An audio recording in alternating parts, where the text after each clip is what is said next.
Tapi seolah-olah kayak ada di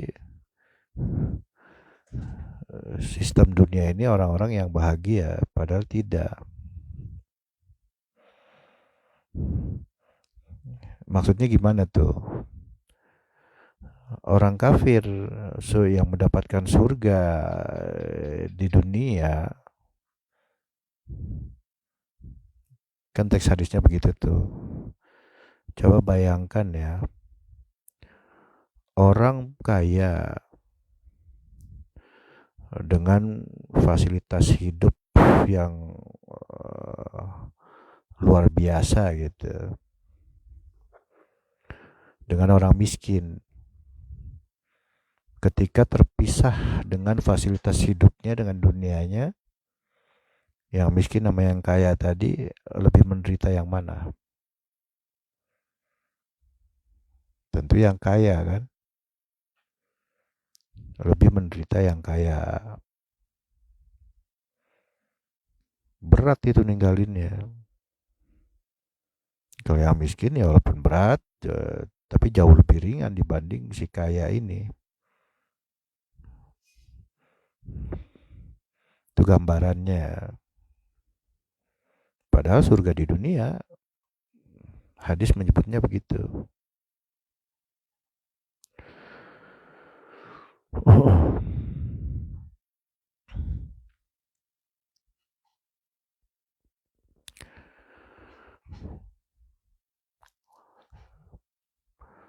Nah, ya pada akhirnya solusi yang asli ini pun seolah-olah seperti tidak memberikan solusi.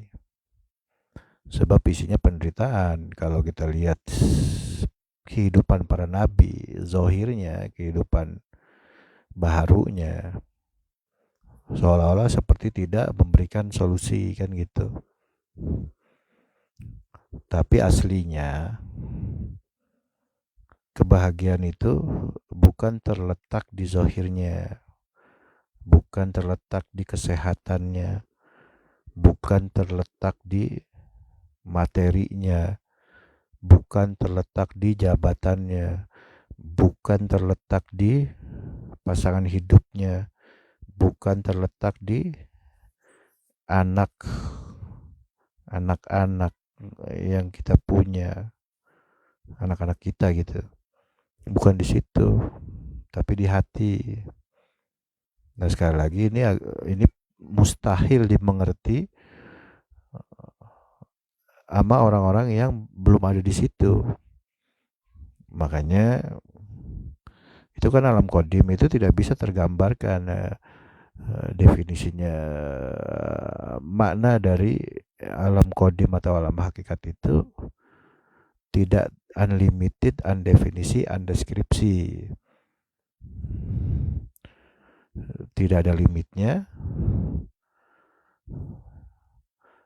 tidak ada definisinya, tidak ada deskripsinya.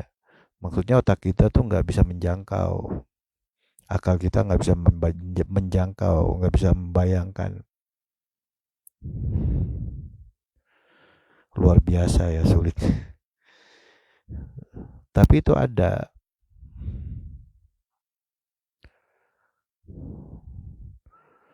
Gitu.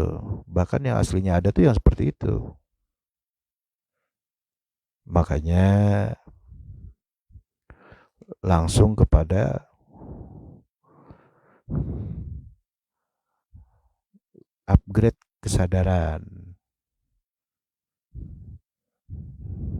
Gitu. Masuk sistem ketuhanan. Lewat mana? Bagaimana caranya? Kan gitu.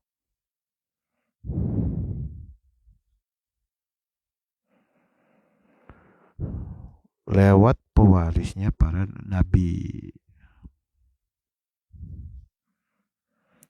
Nah ini masalahnya, pewarisnya itu yang mana? Bingung lagi kan.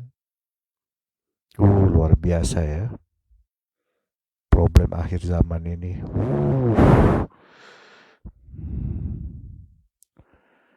Ya memang seperti itu. di akhir zaman itu para nabi pun iri dengan akhir zaman.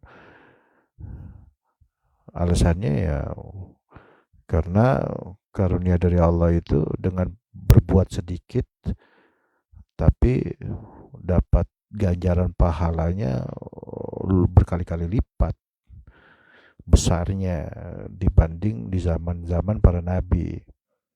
Tetapi juga problemnya adalah akumulasi dari seluruh permasalahan para nabi. Gitu. Apakah sebahaya itu? Aslinya sebenarnya iya. Kalau kita bisa ya kalau kita lihat pakai mata biasa, wah, seperti nggak ada bahaya apa-apa. Aneh kan?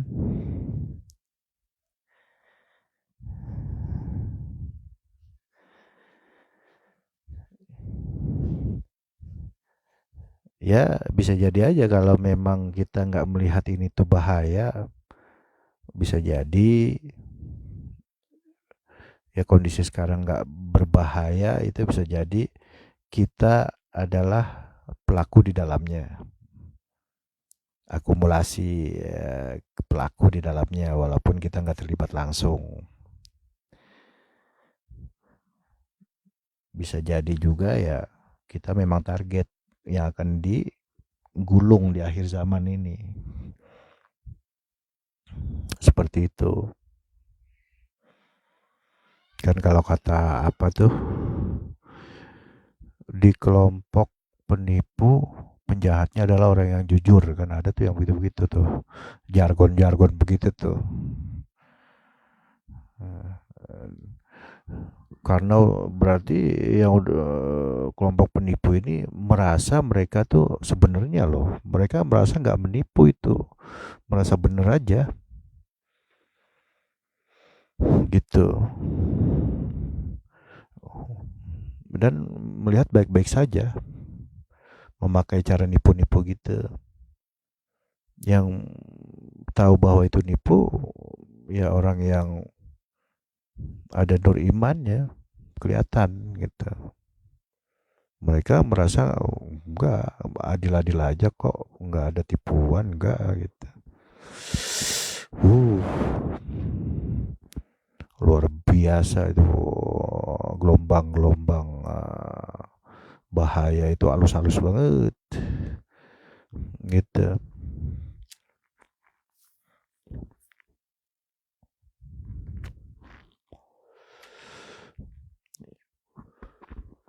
Ya dimulai dari ranah agama memang. Pemangku-pemangku ya sudah dikasih kepercayaan oleh masyarakat, oleh umat untuk apa namanya, tanggung jawab atas agamanya umat. Dia sendiri nggak bisa bertanggung jawab atas agamanya sendiri. Bagaimana mau bertanggung jawab atas nasib agama umat gitu? Nah, itu kategori bukan ulama yang asli, atau bahasa hadis ya, ulama su. Dari situ dimulai segala sesuatunya. Kerusakan-kerusakan itu miris memang.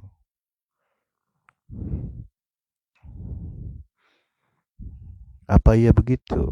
Sebenarnya iya banget. Agama itu tuh aslinya teknologi gitu. Misalkan titik kejahatannya di mana nih? Di titik itu, titik A misalkan kejahatannya. Besar di situ kejahatannya. Kejahatan itu ada teknologinya juga, baik terlihat ataupun tidak kan gitu. Berarti lawannya itu agama. Oh,